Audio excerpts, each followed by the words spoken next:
मेरे प्यारे छात्रों, आप सबों का इस धमाकेदार वीडियो में स्वागत है। और आज हम लोग बहुत ही धमाकेदार टाइप का सॉल्यूशन लेकर भी आए हैं।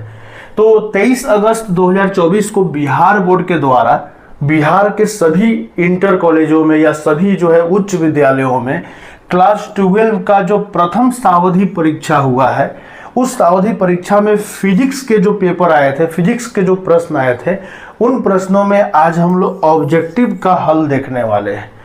और ध्यान से देखिएगा, अगर आप बोर्ड में अच्छा करना चाहते हैं, कॉम्पिटिटिव एग्जाम में अच्छा करना चाहते हैं, तो हमसे ज़रूर जुड़िएगा, क्योंकि हमारा अप्रोच थोड़ा अलग टाइप का होता है। हम लोग क्वेश्चन को आरा तिरछा टेढ़ा मेढ़ा जिस भी मेथड से हो, जैसे भी हो, जो मेथड अप्लाई हो जाए उस मेथड से बनाना सिखाते हैं। तो अगर आप भी ये सीखना चाहते हैं, क्योंकि देखिए ऑब्जेक्टिव में एग्जामिनर ये नहीं देखने जा रहा है कि आप क्वेश्चन कैसे बनाए हैं। ऑब्जेक्टिव में बस आंसर देखा जाता है कि आपने सही आंसर टीका है या नहीं। तो बस हमको बस मेथड चाहे जो हो, हमारा आंसर सही निकल के आना चाहिए। अगर आपको भी ये वाला मेथड अच्छा लगता है तो चलिए हमारे साथ यात्रा कीजिए इस वीडियो में। किसी वस्तु पर न्यूनतम आवेश हो सकता है, अरे बकलेल भी बता देगा कि किसी वस्तु पर सबसे से कम आवेश जो हो सकता है वो एक क्वांटम आवेश होता है, जो कि एक इलेक्ट्रॉन या एक प्रोटॉन पर आवेश के बराबर होता है, और उसका मान होता है 1.6 गुने 10 के power -19 coulomb. Option number C हो जाएगा। चलिए आगे बढ़ते हैं। एक वर्ग के 3 सिरों पर समान आवेश रखे गए, यहाँ भी समान आवेश है, यहाँ भी समान आवेश है, यहाँ भी, यानी सभी 3 आवेश है, तीनों का मान बराबर है। इसको 1 नाम दे दिया, इसको 2 नाम दे दिया, इसको 3 नाम दे दिया। अब कह रहा है कि Q1 और Q2 के बीच जो बल लग रहा है वो है F12, और Q1 और Q3 के बीच जो बल लग रहा है उसका मान है F13। अब इन दोनों बलों का अनुपात क्या होगा, यानी F12 बट्टा F13 का मान बताइए। अनुपात मान होता है बट्टा, तो इसका और इसका बट्टा बताइए क्या होगा। तो भाई सिंपल सी बात है जी, F12 बटा F13 को जब हम तोड़ेंगे, अगर हम इसको तोड़ेंगे तो F12 क्या है, इन दोनों आवेशों के बीच लगने वाला बल। अब आवेशों के बीच लगने वाले बल को हम लोग कैसे निकालते हैं, कूलॉम के नियम से। कूलॉम का नियम क्या कहता है, दो आवेशों के बीच लगने वाला बल का फॉर्मूला होता है Q1 का भी मान Q है और Q2 का मान भी Q है, क्योंकि सभी आवेश क्या है, बराबर है। Q1 Q2 बट्टा और दोनों के बीच का दूरी लेना। चूंकि अभी ये वर्ग है तो वर्ग के एक भुजा r लेते हैं तो सभी भुजाओं को r लेना होगा, तो ये क्या हो जाएगा, r² हो जाएगा। और बट्टा में हो जाएगा यहाँ पर, अब यहाँ पे देखिए F13 की बात कर रहे हैं, तो F13 क्या है, पहलका आवेश और तीसरका आवेश के बीच का बल है। तो इसका फॉर्मूला क्या हो जाएगा, Q1 जो कि Q है, Q3 वो भी Q ही है, इनके बीच की दूरी। तो देखिए ये क्या है, वर्ग का विकर्ण है। किसी वर्ग का विकर्ण क्या होता है, √2 गुने भुजा। चूंकि फॉर्मूला का मतलब, फॉर्मूला में क्या करते हैं, दो आवेशों के बीच की दूरी का वर्ग कर देते हैं। तो हमने कूलॉम का नियम इसमें सजा दिया। अब सजाने के बाद देखिए K से K जाएगा, Q कट गया, तो ऊपर क्या बचा, 1/r², और यहाँ क्या बचा, √2 का स्क्वायर 2 हो जाएगा, यहाँ भी ये कट के 1 हो जाएगा, 1/2r²। अब गौर से अगर देखिएगा तो आप तो ऐसा वाला बहुत सारा क्वेश्चन बनाए होंगे, 2r²/1 गुने 1/r²। r² से r² गया, बचा कितना, 2। तो कट कूट के वैल्यू कितना आना चाहिए, ऑप्शन नंबर बी 2 आना चाहिए। ठीक है, इस तरह से बनाना है क्वेश्चन। तो इस तरह से प्रश्नों को हम लोग बनाते हैं और आगे चलते हैं। यदि दो आवेशों के मध्य वायु के स्थान पर K भर दिया जाए, K प्रावर्तांक वाला माध्यम भर दे, तो उनके बीच लगने वाला बलवा कितना हो जाएगा। अरे भाई सिंपल सी बात है जी, दो गो आवेश है Q1 Q2, इनके बीच पहले हवा था तो इसका फॉर्मूला, इसमें लगने वाला बल F मान लेते हैं। और जब इनके बीच में हवा न भर के K परावर्तांक वाला कोई पदार्थ भरते हैं, तो जो नयका वाला जो बल होता है वो पुरानका वाला बल का बट्टा K हो जाता है, यानी K गुना कम हो जाएगा। तो ऑप्शन नंबर कौन हो जाएगा, A हो जाएगा। बट्टा में K आने का मतलब उतना से भाग होके घट गया वैल्यू। ठीक है, तो K गुना कम हो जाएगा। और आगे आते हैं, हाइड्रोजन परमाणु में r त्रिज्या के कक्षा में एक इलेक्ट्रॉन नाभिक के चारों ओर चक्कर लगा रहा है, तो इनके लिए कूलॉम बल का मान क्या होना चाहिए। अरे सिंपल सी बात है जी, एक हाइड्रोजन परमाणु है, तो ये हाइड्रोजन परमाणु का नाभिक है, नाभिक में केवल प्रोटॉन होता है, तो प्रोटॉन पे प्लस चार्ज होता है तो प्लस से दिखाते हैं। और ये एक ही कक्षा होता है, हाइड्रोजन परमाणु में एक ही कक्षक होता है और उस कक्षक में एक इलेक्ट्रॉन होता है, इलेक्ट्रॉन पे माइनस चार्ज होता है और प्लस माइनस में होखत है क्या, आकर्षण, घिंचा खिंचावट, ठीक है, तो आकर्षण होता है। तो ये जो नाभिक है इस इलेक्ट्रॉन को अपने केंद्र की ओर खींचते रहेगा और खींचेगा तो एक बल लगेगा जिसको विद्युत बल बोलेंगे। क्यों बोलेंगे विद्युत बल, क्योंकि दोनों पर आवेश है और विद्युत बल का फॉर्मूला होता है K बराबर Q1 Q2 by r square, F बराबर K Q1 Q2 by r square. K तो K रह जाएगा, Q1 क्या है, Q1 एक इधर यहाँ प्रोटॉन है और यहाँ इलेक्ट्रॉन है, प्रोटॉन पर भी उतना ही आवेश होता है, इलेक्ट्रॉन पर भी उतना ही आवेश होता है। तो हम क्या करेंगे, दोनों को लेके यहाँ लिख देंगे, दोनों का मान क्या होगा, दोनों का मान E हो जाएगा, E गुने E बटा आर स्क्वायर। तो फॉर्मूला हमारा क्या हो जाएगा, देखिए बस एक चीज ध्यान रखना है, इलेक्ट्रॉन पे जो आवेश होता है वो माइनस में होता है, प्रोटॉन पे जो आवेश होता है प्लस में, तो माइनस गुने प्लस गुना होकर क्या हो जाएगा, minus E by r square. देखिए ये अभी भी अदिश रूप है, सदिश रूप के लिए आपको वेक्टर लगाना होता है, तो इधर वेक्टर लगाइएगा तो इधर आर कैप से गुना करना होता है।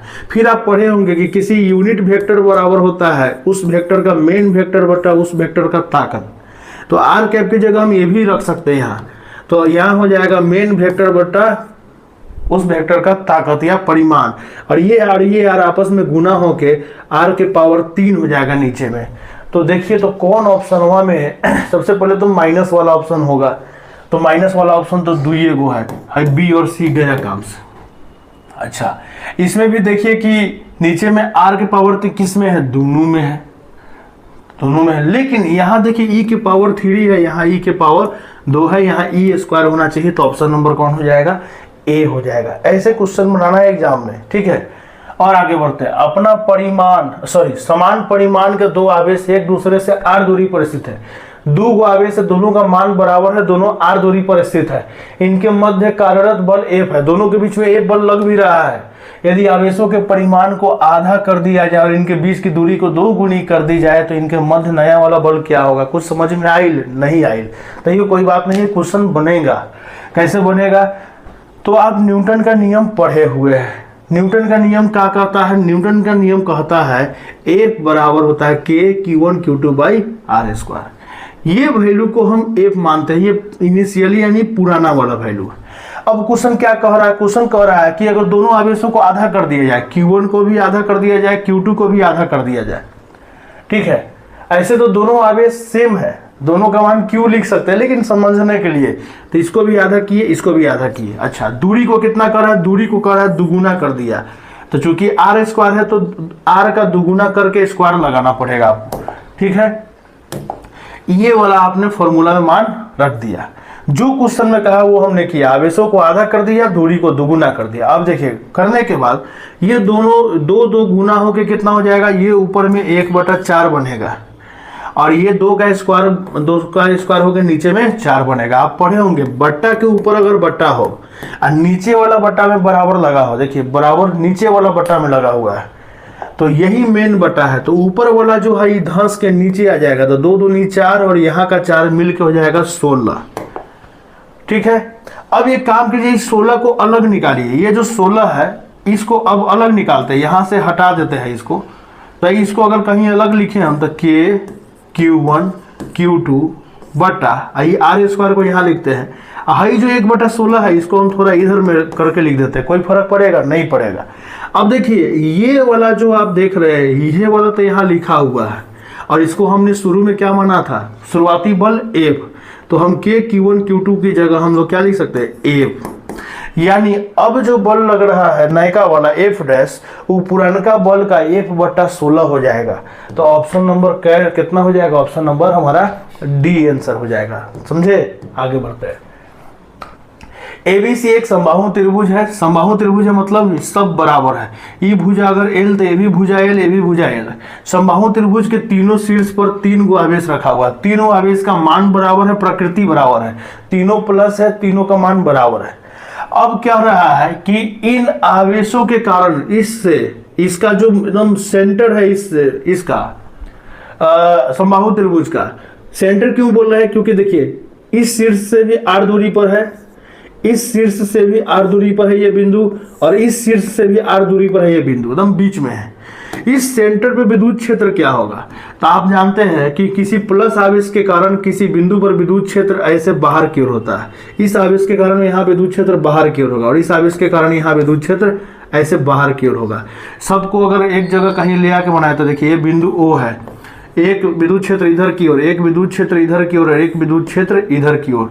चूंकि सब आवेश बराबर है, दूरी भी बराबर है, तो आप जानबे करते हैं कि विद्युत क्षेत्र बराबर होता है KQ बाई दूरी, आवेश बटा दूरी, और ये होता है कांस्टेंट। ये तो हर जगह एक जैसा रहता है, और चूंकि यहाँ आवेश भी सबका बराबर है, दूरी भी सबका बराबर है, इसलिए सब के कारण विद्युत क्षेत्र का मान भी इस बिंदु पर, जैसे इस आवेश के कारण विद्युत क्षेत्र E, इस आवेश के कारण भी विद्युत क्षेत्र E, इस आवेश के कारण भी विद्युत क्षेत्र E, सब बराबर होगा।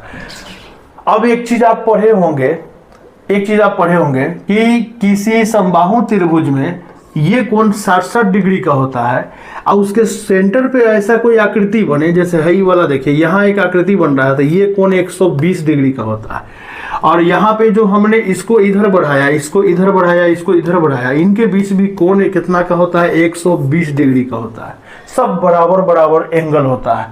और आप लोग लैमिस थ्योरम पढ़े होंगे मैथ में, उसके हिसाब से अगर किसी सेंटर पर, उसका भी अगर इस्तेमाल करें, अगर किसी बिंदु पर 3 बल हो और तीनों एक दूसरे के साथ अगर समान कोण बनाते हो, तो ये तीनों के तीनों सदिश राशि सभी एक दूसरे के प्रभाव को निरस्त कर देते हैं, सभी कट कूट के टोटल 0 हो जाते हैं, सब खत्म हो जाते हैं। जैसे अगर यहाँ पे हम x और y एक्सिस भी लेंगे, तो ये वाला जो इलेक्ट्रिक फील्ड है ये y निगेटिव y एक्सिस में आ जाएगा, तो इसको -E मान लेंगे।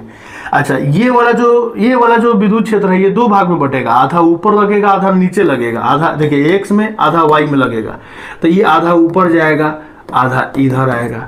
ये वाला जो विद्युत क्षेत्र है इसका भी 2 पार्ट होगा, आधा ऊपर जाएगा और आधा नीचे आएगा। अब देखिए ये वाला एक दूसरे के उल्टा है, 2 सदिश एक दूसरे के उल्टा होता है, ताकत में बराबर होता है तो कट जाता था, ई हो गया। हाई आधा आधा मिल के ई बटा दो को जोड़िएगा तो फिर ई हो जाएगा। ठीक इसके उल्टा में भी नीचे ई है, तो ये सब कट कूट जाएगा, कट कूट के सब खत्म, खेल खत्म हो जाएगा। तो ऑप्शन नंबर क्या आ जाएगा? सी हो जाएगा।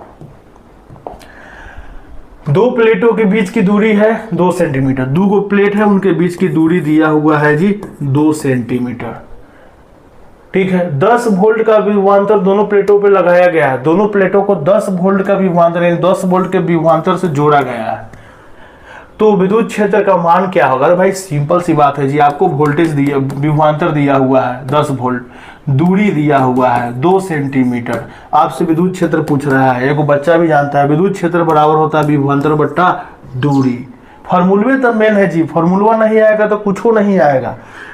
विभवांतर का मान कितना है? 10, दूरी है सेंटीमीटर में। देखिए जब भी हम फिजिक्स में काम करते हैं तो सभी राशियों को एसआई मात्रक में बदल लेते हैं, तो वोल्ट विभवांतर का एसआई मात्रक वोल्ट होता है तो मान वही रह जाएगा, लेकिन दूरी का मात्रक एसआई में मीटर में मापते हैं, तो सेंटीमीटर को मीटर में बदलिएगा तो कितना हो जाएगा?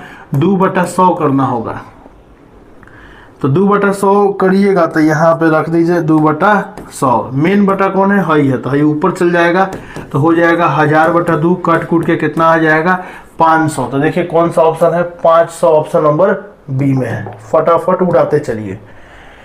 प्रोटॉन इलेक्ट्रॉन से लगभग 1840 गुना भारी है। बात सही है जी।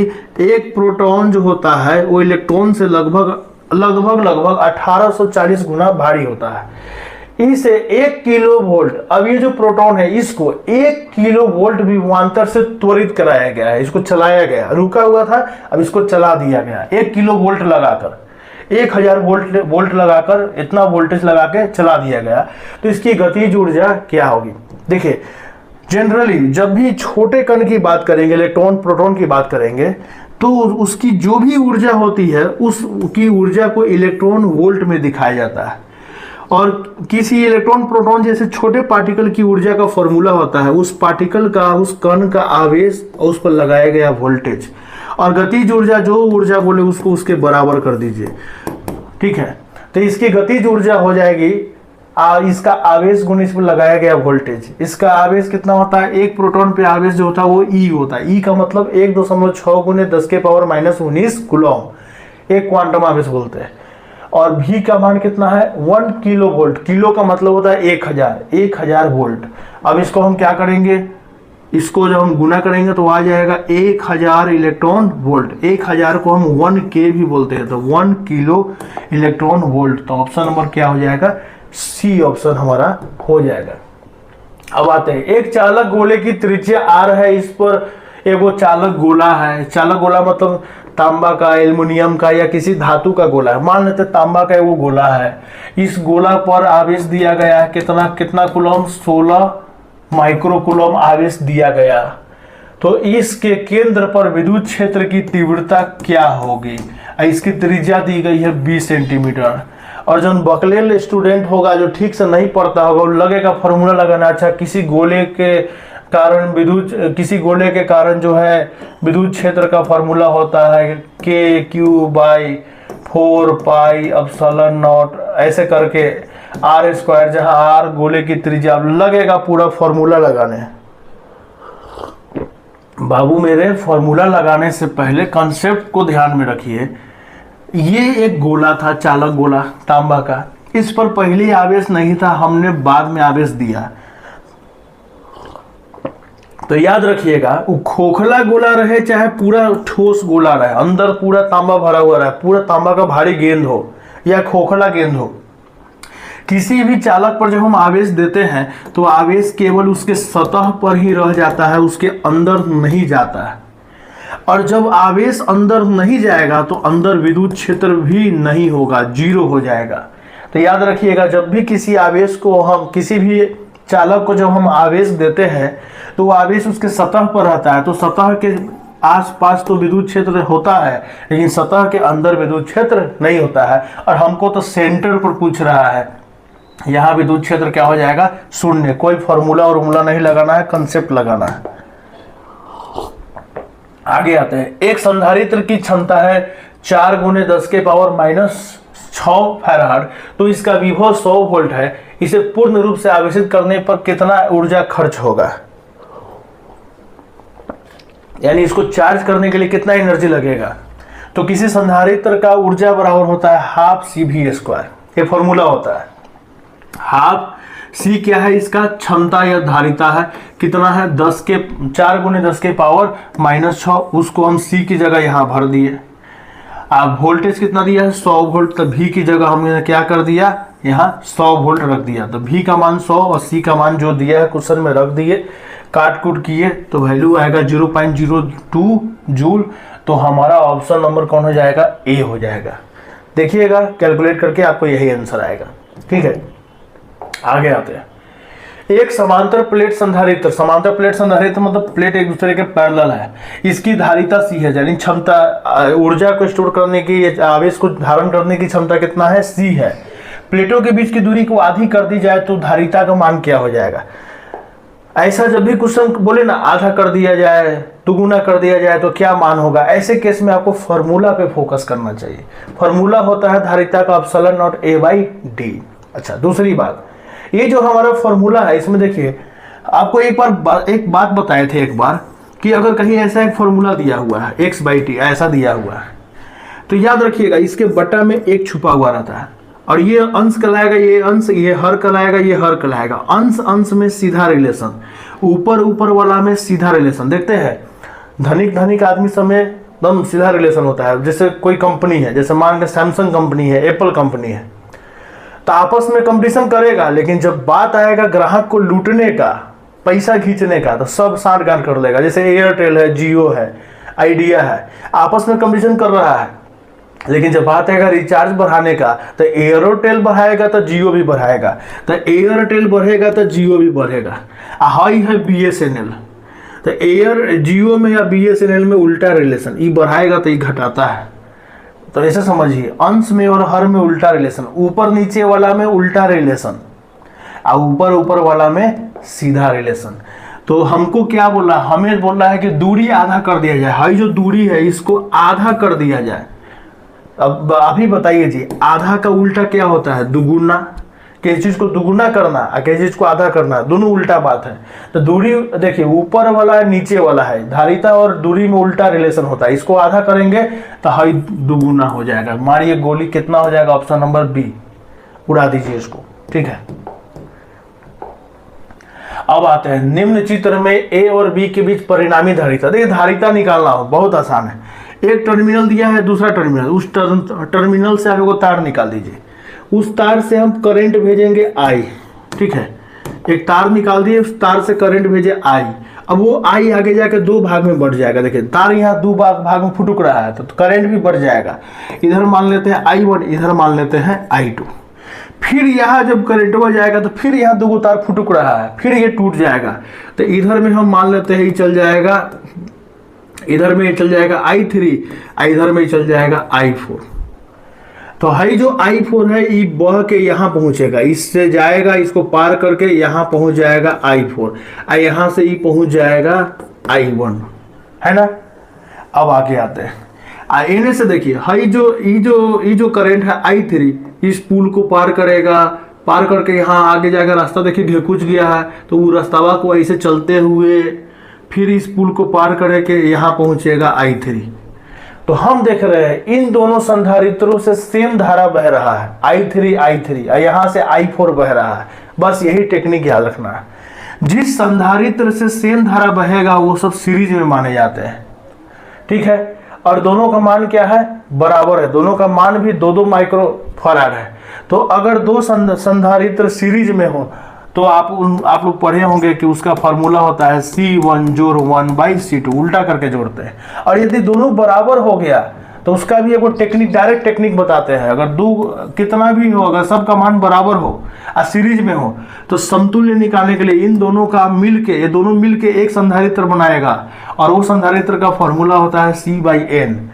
यानी एक वो ले लीजिए, उसकी संख्या से भाग कर दीजिए। तो 2 गो है तो एक का मान रख लीजिए, कितना हो जाएगा? 2 माइक्रोफैराड। इनकी संख्या कितनी है? 1 है 1, 2 से भाग कीजिएगा तो कितना आ जाएगा? 1 माइक्रोफैराड। यानी ये दोनों मिलकर 1 माइक्रोफैराड कितना काम कर रहा है। तो ये दोनों को हटा के आप ये समझिए कि ये दोनों के दोनों मिलकर 1 माइक्रोफैराड इतना काम कर रहा है। अब इसको देखिए, अब फिर इसको देखिए, इधर से बह रहा था I4 और ये जो I3 जो दोनों से बह रहा था, अब हम उस I3 को, इन दोनों को हटाकर उसकी जगह 1 माइक्रोफैराड का अगर हम धारिता लगा देंगे तो इन दोनों के बराबर काम करेगा। तो अब इधर से I4 जा रहा था, इधर से I3 जा रहा था, अब वो I3 इससे गुजरेगा। तो इससे गुजर रहा I3, इससे गुजर रहा I4। 2 गो संधारित्र है, दो संधारित्र है, दोनों से अलग अलग धारा जा रहा है। अगर 2 संधारित्रों से अलग अलग धारा जाए तो उनको समांतर क्रम में मानना है। ये दोनों समांतर क्रम में है। समांतर क्रम में क्या होता है? समतुल्य निकालने के एक एक फॉर्मूला सबको जोड़ दीजिए, 1 का 1 मिलकर कितना हो जाएगा? 2। तो अंततः जब इस पूरे को आप सॉल्व कर लीजिएगा तो कितना आ जाएगा? 2 माइक्रोफैराड आंसर आएगा, ऑप्शन नंबर बी। तो समझ में आया? पहले पता कीजिए कौन सीरीज में कौन पैरेलल में। जो सीरीज में है, ये दोनों सीरीज में था, इसको पहले सलटा लिए, सलट के दोनों का आया 1 माइक्रोफैराड। फिर ये दोनों पैरेलल में आ गया तो इनको जोड़ लेते हैं। पैरेलल में जोड़ते हैं, सीरीज में उल्टा करके जोड़ते हैं। तो ऑप्शन कितना आ जाएगा? बी आ जाएगा।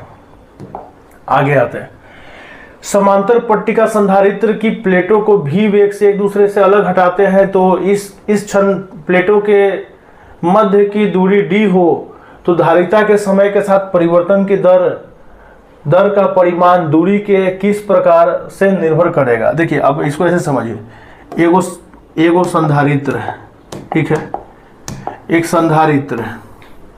संधारित्र के प्लेटों के बीच की दूरी किसी समय d है। अब क्या हो रहा है? हम इन प्लेटों को दूर ले जा रहे हैं। कितना स्पीड से ले जा रहे हैं? तो v स्पीड से दूर ले जा रहे हैं, ठीक है, v वेग से हटा रहे हैं। अब कर रहा है किसी क्षण, किसी समय इन दोनों को जब दूरी को हम बढ़ा रहे थे, किसी समय जब नजर पड़ा हमारा इस पर, उस समय प्लेटों के बीच की दूरी d है। तो आपसे कह रहा है कि जब प्लेटों को जब हम नजदीक या दूर ले जाते हैं तो संधारित्र की धारिता घट बढ़ होती है। दूर ले जाने पे धारिता क्या होती है? घटती है, और नजदीक लाने पे धारिता बढ़ती है। तो जैसे जैसे दूर ले जाएंगे इसकी जो धारिता है वो समय के साथ उसमें चेंज आएगा, बदलाव आएगा।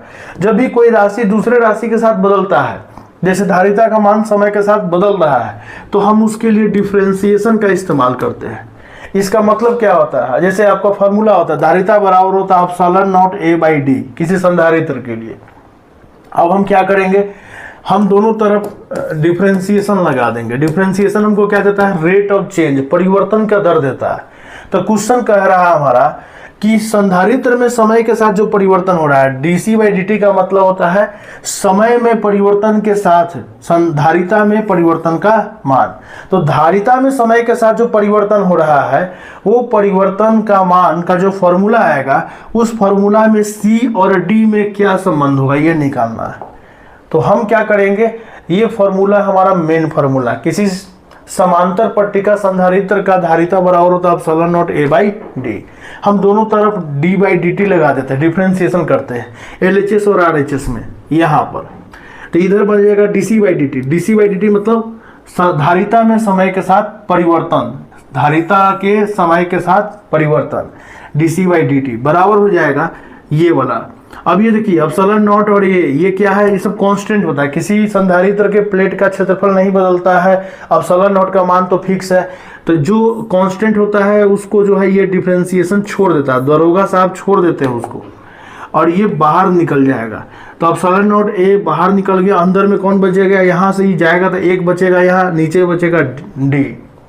और आप डिफरेंशिएशन जानते होंगे, 1/d आप ऐसा पढ़े होंगे, तो D by D x 1/x, तो इसका डिफरेंशिएशन होता है 1/x²। उसी तरह से 1/d का डिफरेंशिएशन करेंगे तो 1/d² आएगा।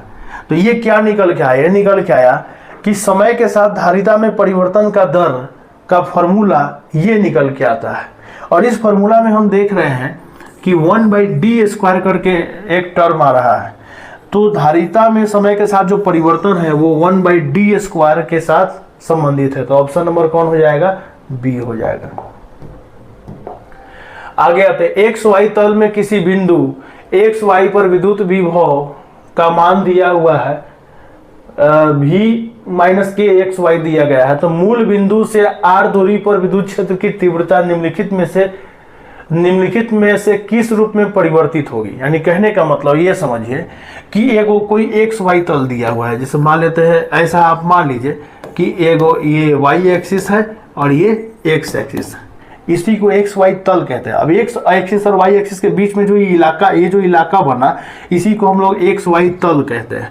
अब इस तल में क्या हुआ है, एगो बिंदु दिया हुआ है कोई आपको, और उस बिंदु का नियामक क्या है, एक्स वाई है। यानी वो जो बिंदु है वो एक्स एक्सिस में एक्स दूरी आगे है और वाई एक्सिस में वाई दूरी ऊपर है, ऐसे है ये बिंदु है। और इस बिंदु पर विद्युत विभव का मान दिया हुआ है, विभव का मान दिया हुआ है v बराबर माइनस के एक्स वाई। यानी यहाँ जो विभव का मान है वो x पर भी निर्भर कर रहा है और y पर भी, इसके फॉर्मूला में दोनों आया है। अच्छा अभी बताइए, जब भी दो एक्सिस के बीच में एक बिंदु आ जाता है किसी तल में, तो उस बिंदु को, इसको हम लोग बोलते हैं मूल बिंदु, ओरिजिन। मूल बिंदु से उस तक एक सीधा रेखा खींचते हैं और ये जो रेखा होता है उसका ये पोजीशन वेक्टर r कहलाता है। और इसके बारे में आप बहुत अच्छे से जानते होंगे। ये जो r का मान हम निकालते हैं, आप देखिए ये x है, ये y है, तो ये भी y हो जाएगा। और यहाँ देखिए ये कोण कितना है, 90 डिग्री। ये समकोण त्रिभुज बन गया, ये आधार, ये लंब, ये कर्ण। तो आप पढ़े होंगे कर्ण स्क्वायर बराबर होता है आधार स्क्वायर जोड़ लंब स्क्वायर। इस स्क्वायर को उधर भेजेंगे तो रूट लग जाएगा, तो r का मान हो जाएगा x² जोड़ y²। ये हमारा निकल के आया। अब एक चीज ध्यान रखिएगा, आप लोग जानते हैं कि विद्युत क्षेत्र जो होता है वो विद्युत क्षेत्र का एक और फॉर्मूला होता है। एक तो विद्युत क्षेत्र बराबर होता है विभव बटा दूरी, ये नॉर्मल क्वेश्चन को बनाने के लिए काम में आता है। और एक और फॉर्मूला होता है विद्युत क्षेत्र बराबर होता है the rate of change of विद्युत विभव यानी potential with respect to distance. दूरी के सापेक्ष विभव में ऋणात्मक परिवर्तन का दर विद्युत क्षेत्र कहलाता है। ये कोई फॉर्मूला होता है, बड़ा काम का फॉर्मूला है। अब एक चीज ध्यान रखना है, अगर विभव के फॉर्मूला में x और y दोनों है तो हम उसका इस फॉर्मूला से निकालते हैं। वो फॉर्मूले होता है विद्युत, एक और फॉर्मूला होता है विद्युत क्षेत्र बराबर होता है माइनस गुने, ये जो है हम उसको डेल बोलते हैं, ठीक है, या ग्रेडियंट बोलते हैं। विद्युत विभव के ऋणात्मक ग्रेडियंट के बराबर विद्युत क्षेत्र निकलता है। तो विद्युत क्षेत्र बराबर होता है माइनस ग्रेडियंट गुने विद्युत, ये प्रवणता बोलते हैं, इसको बोलते हैं विभव प्रवणता। विभव प्रवणता के ऋणात्मक के बराबर होता है विद्युत क्षेत्र। और ये जो डेल्टा आप देख रहे हैं, ये जो उल्टा जो डेल्टा है, इसको डेल कहते हैं या ग्रेडियंट कहते हैं। ये जो ग्रेडियंट है इसका अपना एक फॉर्मूला होता है, इसका होता है D by D X I जोड़ डी बाई डी वाई जे, ये फॉर्मूला होता है। तो हम क्या करेंगे, इस डेल की जगह जब हम इसको लिखेंगे माइनस, डेल की जगह लिखेंगे D by D X I जोड़ del by D Y into J. तो हम क्या किए, इसकी जगह इसको रख दिए, अब भी की जगह भी को। अब जब ब्रैकेट तोड़िएगा तो ये भी इसमें भी गुना हो जाएगा और ये भी यहाँ भी गुना होगा, वही चीज़ यहाँ लिखा हुआ है। ठीक है, अब आगे आते हैं। अब हम क्या करते हैं, इसी को बोलते हैं पार्शियल डेरिवेटिव बोलते हैं, पार्शियल डिफरेंशिएशन। अब हम क्या करेंगे, भी का मान यहाँ से रखेंगे, भी का मान रखेंगे माइनस के एक्स वाई, यहाँ रखेंगे माइनस के एक्स वाई जो हमको दिया हुआ है। अब देखिए यहाँ क्या है, डिफरेंशिएशन के एक्स है, तो एक्स होगा तो केवल एक्स का डिफरेंशिएशन होगा, वाई को कांस्टेंट मानेंगे, और वाई होगा तो केवल वाई का डिफरेंशिएशन होगा, एक्स को कांस्टेंट मानेंगे। तो आप पढ़े होंगे जो कांस्टेंट होता है उसको ये डी छोड़ देता है, तो डी बाई डी एक्स, और अंदर में है माइनस के एक्स वाई। तो क्या होगा, के को और वाई को छोड़ देगा। ठीक है, ये अंदर का जो माइनस है, ये माइनस और ये माइनस मिलके प्लस हो जाएगा, और केवल कौन बच जाएगा, एक्स बच जाएगा। यहाँ केवल बच जाएगा एक्स, और आप जानते हैं कि dx by D x cut के क्या आता है, एक से गुना करेंगे तो क्या आ जाएगा, इसका हो जाएगा के वाई, और यहाँ गुना हो जाएगा आई कैप। आई कैप क्या है, एक वेक्टर है। फिर उसी तरह इसका डिफरेंशिएशन कीजिएगा, यहाँ y है तो y खत्म हो जाएगा, केवल क्या बचेगा, हाई माइनस माइनस मिलके प्लस हो जाएगा यहाँ। और ये जो हमारा आप देख रहे हैं, इसको हम लोग क्या बोलेंगे, के एक्स, ये बच जाएगा हमारा के एक्स जे, ये बचेगा। अब इसको ऐसे समझिए, विद्युत क्षेत्र का आपको एक फॉर्मूला निकल गया, के वाई आई कैप जोड़ के एक्स जे। आप पढ़े होंगे कि जब कोई सदिश राशि का फॉर्मूला आई और जे कैप के रूप में आता है तो उसका जब हम मान निकालते हैं तो उसका मान निकालने का फॉर्मूला क्या होता है, उसका जब मान निकालते हैं उस सदिश का मान, तो उसके लिए वो फॉर्मूला होता है सदिश ये कि उस सदिश का मान बराबर होता है आई वाला का गुणक का स्क्वायर जोड़ जे वाला के गुणक का स्क्वायर। सबको जब जोड़ेंगे तो हो जाएगा के स्क्वायर एक्स स्क्वायर जोड़ के स्क्वायर वाई स्क्वायर जोड़ के स्क्वायर एक्स स्क्वायर। वही चीज़ यहाँ दिया हुआ है, वही चीज़ यहाँ दिया हुआ है। अब क्या करेंगे, दोनों में से के को कॉमन निकालेंगे तो बाहर के निकल जाएगा, रूट के अंदर एक्स स्क्वायर और वाई स्क्वायर बच जाएगा। और अभी थोड़ा देर तो पहले बताए थे कि किसी बिंदु का अगर नियामक एक्स वाई दिया हुआ है तो मूल बिंदु से उसकी दूरी को अगर आपने आर मान लिया है तो ये जो दूरी है, यहाँ आप दूरी फार्मूला भी पढ़े होंगे, ये मूल बिंदु है 0 0, तो ये आर बराबर क्या हो जाता है, एक्स में से 0 का स्क्वायर करेंगे तो एक्स स्क्वायर, वाई में से 0 घटा के स्क्वायर करेंगे तो वाई स्क्वायर। तो एक्स बराबर आया था एक्स स्क्वायर जोड़ वाई स्क्वायर रूट अंडर। हम इस पूरे की जगह क्या लिख सकते हैं, आर लिख सकते हैं। तो हमारा एक फॉर्मूला आ गया, विद्युत क्षेत्र का फॉर्मूला आ गया के आर। तो विद्युत विभव का फॉर्मूला दिया था के एक्स वाई और विद्युत क्षेत्र का फॉर्मूला आ गया के आर। के क्या है, ये कांस्टेंट है, तो इसको हटाएंगे तो ई का मान किस पर निर्भर करेगा, आर पर निर्भर करेगा सीधे। तो ऑप्शन नंबर कौन हो जाएगा, बी हो जाएगा। देख रहे हैं, ऐसा क्वेश्चन सावधि परीक्षा में आ रहा है, तो आप सोचिए कि बोर्ड परीक्षा में आपका क्या हल करेगा बिहार बोर्ड। इसलिए बिहार बोर्ड को हल्के में नहीं लीजिएगा, ठीक है।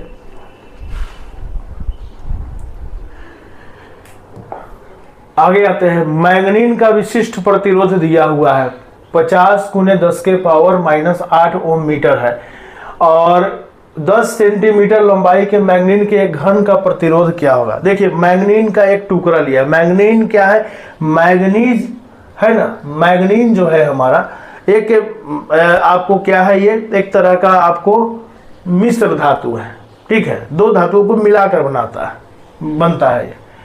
तो मैग्नीन एक मिश्र धातु है, उसका एक घन यानी एक छोटा सा टुकड़ा दिया हुआ, उस टुकड़े का जो चौड़ाई है वो है 10 सेंटीमीटर।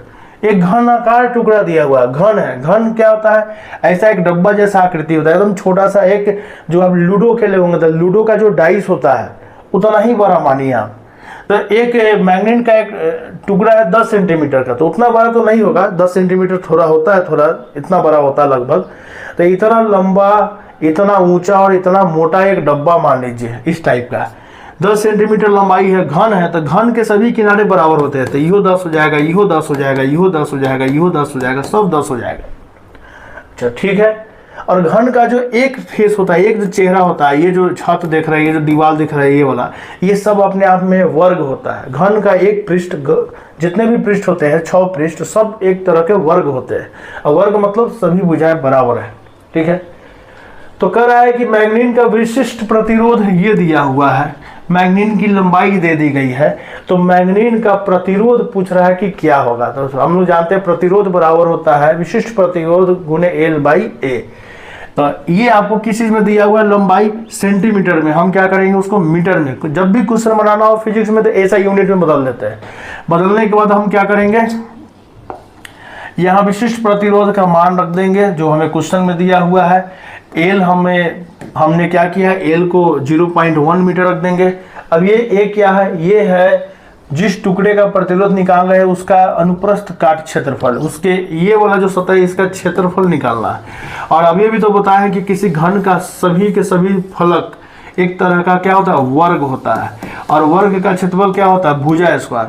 और वर्ग की सभी भुजाएं बराबर होती है ये। और हम लोग जानते हैं घन का सभी किनारा बराबर होता है, सब 10-10 है। तो 10 सेंटीमीटर है, उसको पहले मीटर में बदलेंगे, फिर उसका स्क्वायर कर देंगे, सब वैल्यू रख देंगे। काट कूट के वैल्यू आएगा 5 × 10⁻⁸। देखिए तो कहाँ ऑप्शन है? ऑप्शन है ही नहीं है। तो ऑप्शन यहाँ क्या है? नहीं है। ये स्टार लगा लीजिए, इस क्वेश्चन में मिस्टेक है। ठीक है, लेकिन तरीका यही होगा, आंसर ऐसे ही निकलेगा। इस तरह से हम लोग इसको बनाएंगे। तो आज के लिए इसमें इतना ही रहने देते हैं। यही आंसर होगा क्या, देख लेते हैं। क्या पता कहीं आंसर में कैलकुलेशन में गड़बड़ हो। तो यहाँ से यहाँ गया 0.1 है, 0.1 को यहाँ से उड़ाएंगे दशमलव, तो यहाँ एक और 0 बैठ जाएगा। नहीं, ये आंसर नहीं होगा। आंसर हो जाएगा 5 × 10⁻⁶। ये आंसर होगा। देखिए कहीं है? नहीं है, ये ऑप्शन कहीं दिख नहीं रहा है। तो हमारा आंसर ये है और ऑप्शन कुछ और दिया हुआ है। तो आज के लिए इतना ही। फिर अगला आगे का जो 15 क्वेश्चन है, 1 से 15 क्वेश्चन हमने किया। अगला जो 15 क्वेश्चन है उसका सलूशन अगले वीडियो में मिलेगा। Thank you.